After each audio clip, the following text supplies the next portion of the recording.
Bene, eccoci qua, tornati in studio per il nostro spazio della rubrica del Memento, quindi questo spazio che dedichiamo alle tematiche che abbiamo già affrontato in passate trasmissioni. Questa sera torniamo a parlare, come si diceva prima della pubblicità, di Julian Assange. Ermanno, questa settimana Assange ha avuto la possibilità di parlare al Consiglio d'Europa ed è stata la prima occasione, e anche un'occasione unica sicuramente per il giornalista australiano, di poter parlare al di fuori dell'Australia, perché nel patteggiamento con gli Stati Uniti per poter tornare in libertà c'era anche la clausola che non avrebbe potuto muoversi dall'Australia e tanto mettere piede negli Stati Uniti. Quindi Assange è tornato in libertà, ma resta una libertà parziale. Limitata, certamente, perché gli Stati Uniti non hanno nessuna intenzione di far marcia indietro. Gli Stati Uniti hanno un principio: mai perdonare, e l'abbiamo visto in varie occasioni, però ci hanno insegnato un po' di democrazia. Al di là di questo, Assange naturalmente ha avuto dei periodi critici e gli Stati Uniti in quel momento non avevano intenzione di perdonarlo e hanno fatto quello che hanno fatto. È giusto che Assange possa parlare e che sia libero di dire quello che dice, però abbiamo visto anche che il percorso di Assange, anche se in realtà non ce ne siamo accorti, oggi è diventato, diciamo, un percorso fattibile, percorribile. Perché? Perché le denunce sui misfatti dei potenti e della terra oggi sono una cosa abbastanza più normale rispetto a 20 anni fa, quando Assange invece andava a denunciare e si beccava tutte quelle denunce che naturalmente hanno portato poi a quel disastro di carcerazione in attesa di giudizio. Ma anche qui nasce un altro problema: aveva il diritto l'America di chiedere giudizio? Se l'Assange fosse stato in America potevano anche arrestarlo e potevano anche giudicarlo, ma un cittadino che gira per il mondo e che il diritto statunitense non può essere applicato, non si capisce perché sia stato arrestato in Inghilterra. Abbiamo suggerito più volte che la regina d'Inghilterra, che allora era viva, facesse una sorta di amnistia, e la stessa cosa sarebbe stato molto interessante e rivoluzionario se l'avesse fatta anche Re Carlo. Naturalmente i reali inglesi sono quello che sono e non hanno capito quello che era importante come segnale democratico, quello di lasciare libero Assange, che non sarebbe successo niente perché ormai le cose si sapevano, erano state pubblicate, e peraltro nemmeno pubblicate da Assange ma nel New York Times piuttosto che da altri giornali. Di conseguenza diciamo che Assange era, diciamo, l'agnello sacrificale, uno per tutti. Vi diciamo come succede, però credo e ho l'impressione, e speriamo che sia così, che Assange ha aperto una porta. Piano piano oggi la stampa è molto più, diciamo, coraggiosa, non libera, più coraggiosa nell'affrontare certi problemi.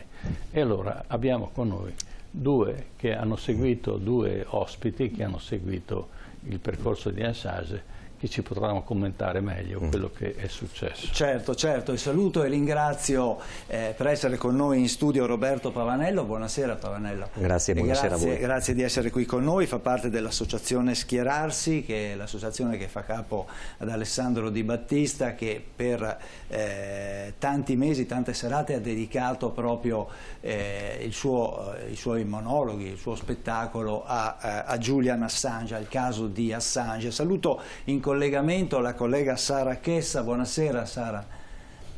Buonasera a tutti e buonasera al vostro pubblico. Certo, grazie di essere con noi. È una giornalista, vive la maggior parte del tempo in Inghilterra, è autrice di un libro intitolato Distruggere Assange per farla finita con la libertà di informazione, edita da Castelvecchio, e Sara ha seguito in tutti questi anni anche tutte le vicende processuali di riguardanti Julian Assange. Allora dicevo, Ermanno, Assange ha parlato per la prima volta fuori dall'Australia, diciamo, c'è stata questa possibilità grazie a questa audizione del Consiglio d'Europa. Forse sarebbe stato il caso che l'Europa si muovesse un pochino prima e non aspettare adesso, diciamo, quando ormai i giochi si sono in parte, diciamo, tra virgolette, risolti. Ma diciamo che l'Europa è sottomessa a quelli che sono i diktat degli Stati Uniti, di conseguenza difficilmente, diciamo, si può ribellare, però già questa mossa è stata qualcosa in più, e lascerei la parola al nostro ospite, che è Pavanello. Prego. Beh, allora quello che io posso dire è che ciò che è stato deciso ieri dal Consiglio europeo, secondo me, è solo un passaggio, perché credo che la persecuzione nei confronti non solo di Julian Assange, ma di tutti i Julian Assange con la schiena dritta, che si impegnano nel portare a luce certe nefandezze, possono rischiare la stessa cosa. Ecco, noi, diciamo, come associazione Schierarsi abbiamo preso parte a diverse iniziative, parecchi sit-in, parecchie serate, diciamo così, in merito alla attività per portare alla luce la vicenda di Assange. Ecco, dirò di più, che in una di queste ho avuto il piacere di ospitare, grazie anche al gruppo Free Assange di Veneto, qua di Padova, e al comune dove, diciamo, risiedo, di avere come ospite la dottoressa Stefania Maurizi, che, da quel che sappiamo, è la sola giornalista che ha avuto accesso a tutti i file di Wikileaks, e per questo e altri motivi è stata anche seguita, è stata anche minacciata, e vi posso garantire che, oltre a essere, diciamo, una persona straordinaria, ci ha portato alla luce alcuni aspetti non solo giuridici ma anche umani di quest'uomo, al quale hanno purtroppo sottratto 14 anni di lavoro, di salute, di affetti, di tutto. Lo hanno veramente ridotto a qualcosa di disumano. Ora, la cosa principale per lui è sicuramente quella, innanzitutto, di recuperare la salute, perché abbiamo visto che anche dopo il suo intervento ha lasciato, correggetemi se sbaglio, che le domande venissero fatte alla moglie, quindi non è proprio recuperato al 100%.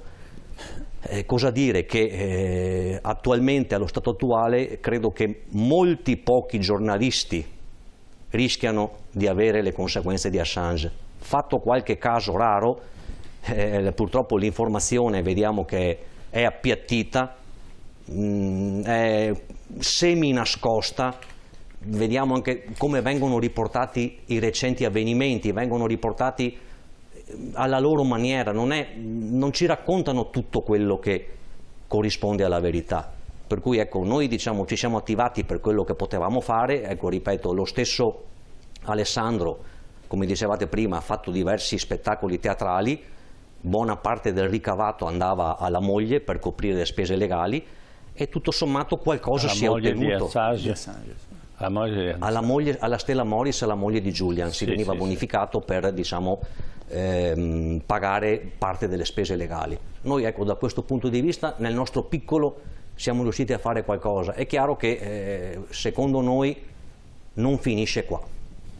Certamente, ma speriamo che non finisca qua, non per Assange, ma per la libertà di stampa. Allora lascerei la parola alla nostra ospite, Sara Chessa. Grazie. Io direi che è necessario fare un po' di chiarimenti sulle giornate del 1° e del 2 ottobre, perché siamo veramente davanti a due avvenimenti importanti. Uno è il primo discorso in pubblico di Julian Assange, che veramente ha dato molti spunti ai parlamentari europei. Però c'è una cosa che mi preme dire. Qualcuno di noi diceva l'Europa non ha fatto abbastanza o poteva muoversi prima. Io, per quello che ho osservato in questi giorni, non è ben chiaro alla maggior parte dell'opinione pubblica che il riconoscimento dello status di prigioniero politico viene dal Consiglio d'Europa, che non è un'istituzione dell'Unione Europea, è una realtà che comprende sia stati appartenenti all'Unione Europea sia stati che non le appartengono, ed è l'istituzione più importante del continente europeo per quanto riguarda i diritti umani. Ne fanno parte 47 stati. E quindi è il guardiano dei diritti umani in Europa. Dire che l'Europa non si è mossa, per me non è esatto, perché questa grande istituzione nel 2020, e questo Assange l'ha riconosciuto e ha ringraziato per questo durante il suo discorso, in cui le domande erano rivolte direttamente a lui e lui direttamente rispondeva, Assange ha ringraziato perché appunto nel 2020 una risoluzione del Consiglio d'Europa, di questa grande istituzione che si occupa di diritti umani e che si basa sulla Convenzione europea per i diritti umani, ha approvato appunto una risoluzione che chiedeva la liberazione immediata di Julian Assange, unendosi all'appello lanciato all'epoca dal relatore ONU sulla tortura Nils Metz. Nel 2021 ci fu una seconda risoluzione e voglio ricordare anche che nel Consiglio d'Europa c'è un'assemblea parlamentare. Ci sono diversi corpi all'interno del Consiglio d'Europa, uno è la Corte europea per i diritti umani, e poi c'è questa assemblea parlamentare del Consiglio d'Europa che vede ogni 3 mesi dei rappresentanti degli Stati europei che si recano lì per discutere di questioni fondamentali per i diritti umani. Qual è il problema? Il problema è che le risoluzioni dell'Assemblea parlamentare del Consiglio d'Europa non sono vincolanti. Quindi la chiamata, l'allarme è arrivato dall'istituzione da cui doveva arrivare. I governi europei non hanno agito, non sono stati pronti a ricevere il messaggio del Consiglio d'Europa e non hanno agito. Abbiamo visto che Julian Assange è stato liberato grazie alla protesta pacifica di centinaia, migliaia anzi di persone in tutta Europa e nel mondo. Quindi mi premeva sottolineare questo, che è importante in quella risoluzione non solo il riconoscimento dello status di prigioniero politico, ma il fatto che l'Assemblea parlamentare del Consiglio d'Europa chieda agli Stati Uniti di rivedere il proprio Espionage Act, cioè la legge utilizzata contro Julian Assange, una legge terribile perché non permette a un giornalista accusato in base a quella legge di fare riferimento all'interesse pubblico, ma a nessuno, proprio non permette a nessuno di spiegare perché si è commesso un reato, perché sono stati presi dei documenti classificati e perché li si è diffusi. E siccome Julian Assange li aveva diffusi nell'interesse pubblico, li aveva diffusi come servizio al diritto alla conoscenza delle persone, il fatto di non poter spiegare questo faceva sì che non avesse nessuna difesa. Ora, l'Assemblea parlamentare del Consiglio d'Europa, nella risoluzione approvata ieri, ha chiesto non solo agli Stati Uniti, che sono membro osservatore all'interno del Consiglio d'Europa, scusate, ma a tutti gli Stati di fare in modo che le garanzie per la protezione dei giornalisti, dei whistleblower e degli editori siano effettive. Cioè è un momento chiave perché? Perché dobbiamo guardare alle leggi che abbiamo e, seguendo anche alcuni spunti dati da Julian Assange durante il suo discorso e mentre rispondeva alle domande, dobbiamo veramente fare in modo che quelle leggi siano effettive. E abbiamo anche un ruolo come società civile, perché se i governi, come hanno fatto prima, non seguiranno le indicazioni del Consiglio d'Europa, siamo noi, società civile, ad avere la responsabilità di mobilitarci in ogni caso, perché questo avvenga. Grazie, grazie. Adesso passiamo al nostro contributo, così approfondiamo un attimo la situazione. Assange sono colpevoli di giornalismo. Julian Assange è tornato a parlare in pubblico questa settimana per la prima volta a Strasburgo. Non avveniva dal 2019, cioè da quando era stato arrestato dalla polizia inglese dopo 7 anni passati nell'ambasciata dell'Ecuador di Londra, per poi essere rinchiuso per altri 5 anni nel carcere di massima sicurezza di Belmarsh, in isolamento, in attesa dell'estradizione chiesta dagli Stati Uniti, che lo volevano processare per aver diffuso documenti riservati che avevano svelato al mondo i crimini commessi dagli americani in Iraq e in Afghanistan. Assange è tornato in libertà lo scorso 26 giugno, ma solo dopo aver patteggiato con gli Stati Uniti, riconoscendosi colpevole di reati minori. Da allora è rimasto a riposo in Australia, vicino a Melbourne, con la famiglia.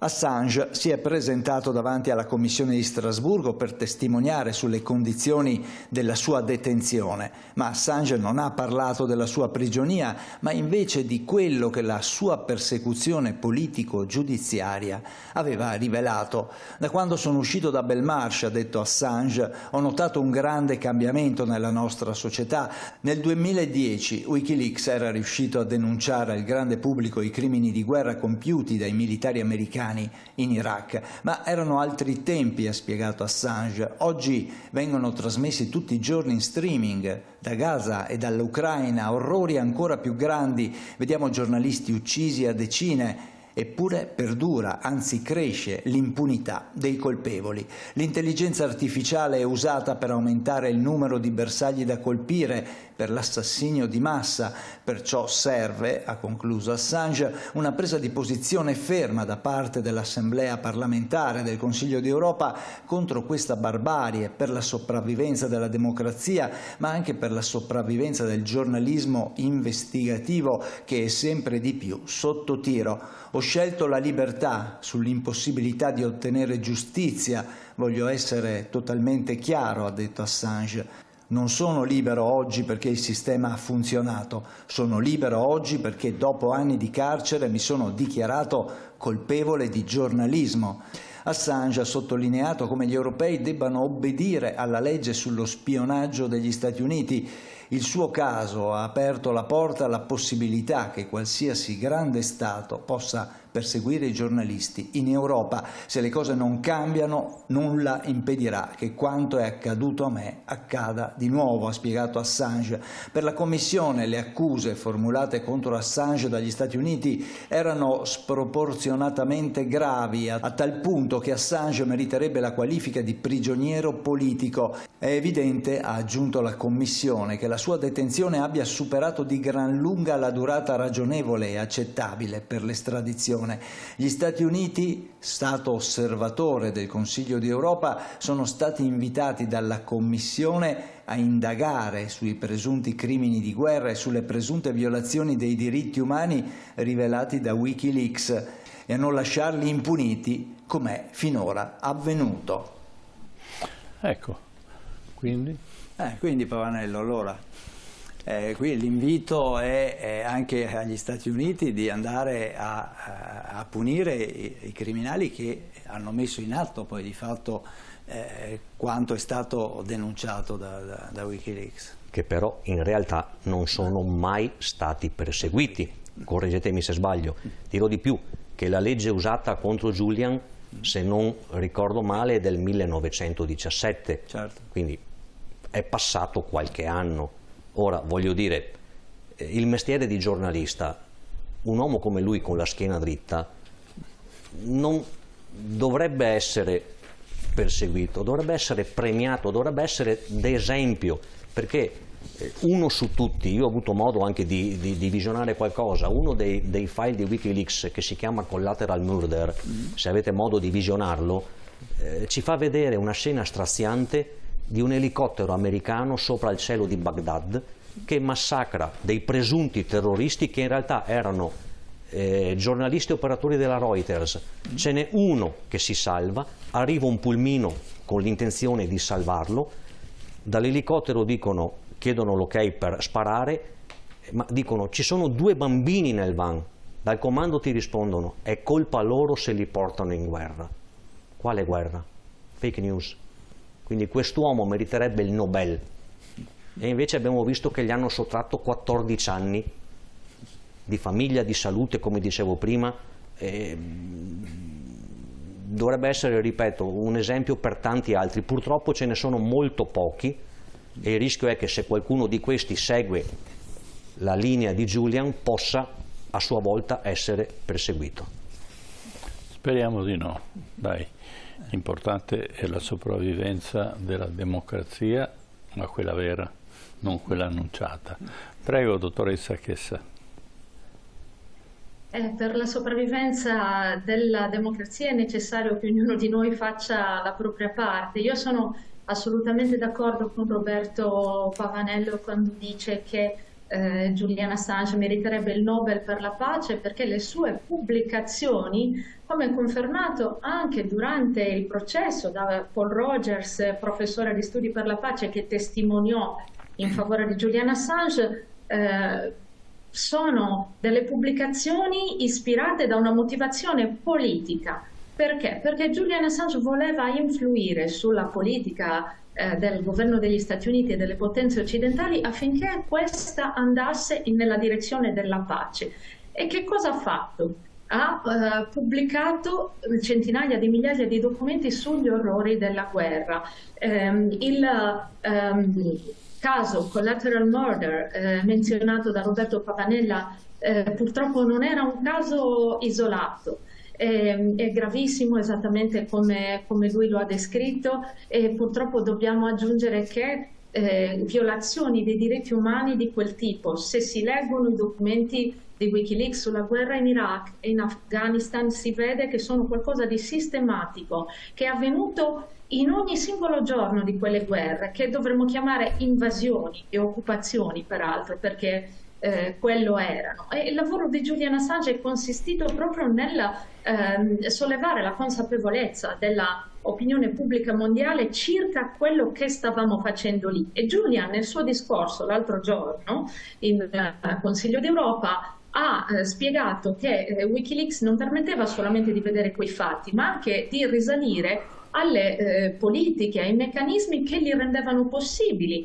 Per esempio, spiegavano cose, i documenti di Wikileaks, come il numero di morti necessari affinché si potesse chiedere l'autorizzazione per ulteriori aggressioni, e ovviamente tutto questo al governo degli Stati Uniti non è piaciuto, perché gli Stati Uniti si presentano come difensori dei diritti umani e invece provarono in quel caso di non esserlo affatto.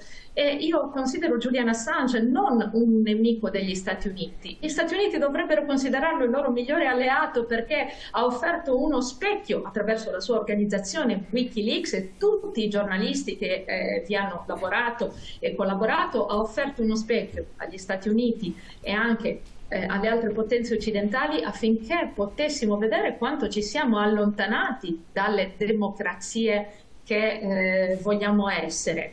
E una delle cose che mi hanno colpito di più è che Julian Assange ha affermato che si può tracciare una linea di collegamento tra ciò che è avvenuto a lui, cioè essere perseguito per aver rivelato dei crimini di guerra che, come diceva giustamente Roberto Pavanella, non sono stati poi perseguiti, e il clima di oggi che i giornalisti vivono, perché è vero, come diceva qualcuno di voi, che c'è più coraggio in vasti segmenti della stampa e degli operatori dell'informazione, però non c'è mai stata così tanta opposizione verso chi cerca la verità, verso chi vuole parlare di tutti i morti e non solo di quelli di una certa fazione, verso chi vuole fare giornalismo di pace, cioè mettere in evidenza tutto ciò che può favorire la pace con mezzi pacifici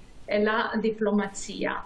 È veramente un momento difficile. Julian Assange se ne è accorto benissimo, ha affermato chiaramente che in questi 14 anni la situazione è peggiorata e che cosa si aspetta da noi dopo questa grande mobilitazione della società civile che ha portato veramente alla sua liberazione, ha costretto il governo americano ad andare verso un accordo.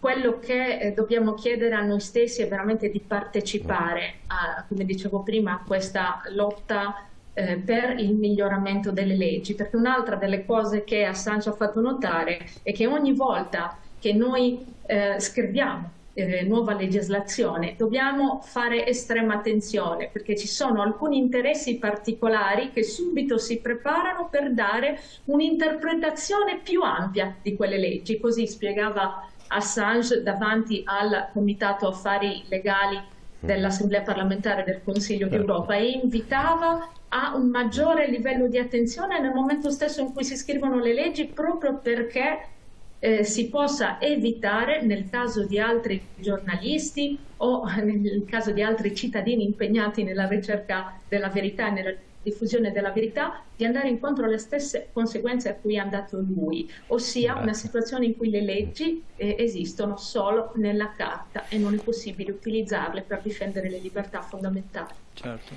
Grazie Chessa, grazie a Pavanello, a voi. E soprattutto speriamo che Assange non voglia andare in pensione. Abbiamo bisogno di questo personaggio, perché solo il fatto che sia venuto in Europa e abbia parlato in maniera dignitosa, senza coinvolgere nessuno, è già sufficiente per dar coraggio ai suoi colleghi giornalisti che si può fare un passo avanti, perché ne avremmo vantaggio tutti, perché chiaramente quando si vuole far tacere questi giornalisti vuol dire che questi giornalisti vanno contro l'economia di guerra, perché l'economia di guerra è quella che gestisce l'economia del mondo in questo momento, stragi comprese. Certo. Grazie del vostro intervento. Certo, grazie a Sara Chessa, grazie a Roberto Pavanello per essere stati con noi. Beh, una cosa che potrebbe fare la stampa americana, ma sarà difficile, è quella di assegnare il premio Pulitzer